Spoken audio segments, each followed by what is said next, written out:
மதுரை கீழக்கரையில் புதிதாக கட்டி முடிக்கப்பட்டுள்ள கலைஞர் நூற்றாண்டு ஏறு தழுவுதல் அரங்கத்தின் திறப்பு விழா நாளை நடைபெறவுள்ளதை முன்னிட்டு முன்னேற்பாடு பணிகள் தீவிரமாக நடைபெற்று வருகின்றன.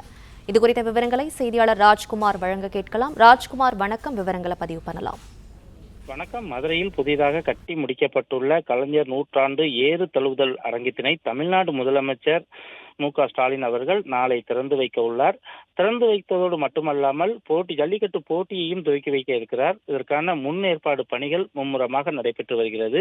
மதுரை மாவட்டம் அலங்காநல்லூரை அடுத்த கீழக்கரையில ரூபாய் 62.7 கோடி மதிப்பீட்டில் புதிதாக கட்டிப்பிடிக்கப்பட்டுள்ள கலைஞர் நூற்றாண்டு ஏறு தழுவுதல் அரங்கத்தினை நாளை காலை தமிழ்நாடு முதலமைச்சர் மு.க.ஸ்டாலின் அவர்கள் திறந்து வைக்கிறார்கள். அவருடன் அமைச்சர்கள் மூர்த்தி, ஏவா வேலு, பி.டி. பழனிவேல் தியாகராஜன், கே.என். நேரு உள்ளிட்ட அமைச்சர் பெருமக்களும் சட்டமன்ற உறுப்பினர்களும் அதிகாரிகளும் கலந்து கொள்ள இருக்கிறார்கள். அதைத் தொடர்ந்து ஜல்லிக்கட்டு போட்டியையும் துவக்கி வைக்க இருக்கிறார். இதற்காக இந்த ஜல்லிக்கட்டு அரங்கில் காளைகள் மற்றும் மாடுபிடி வீரர்களுக்கான ஆன்லைன் முன்பதிவு நேற்று முன்தினம் துவங்கி நேற்று மதியத்துடன் முடிவடைந்துள்ளது.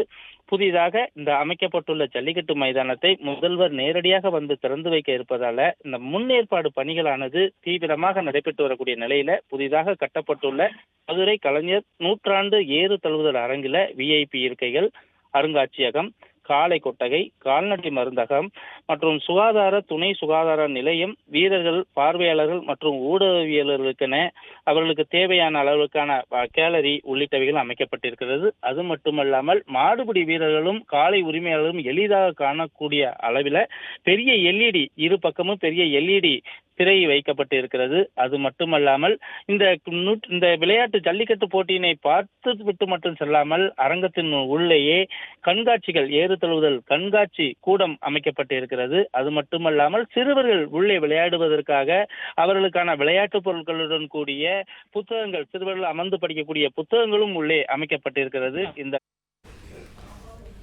தகவல்களுக்கு நன்றி ராஜ்குமார்.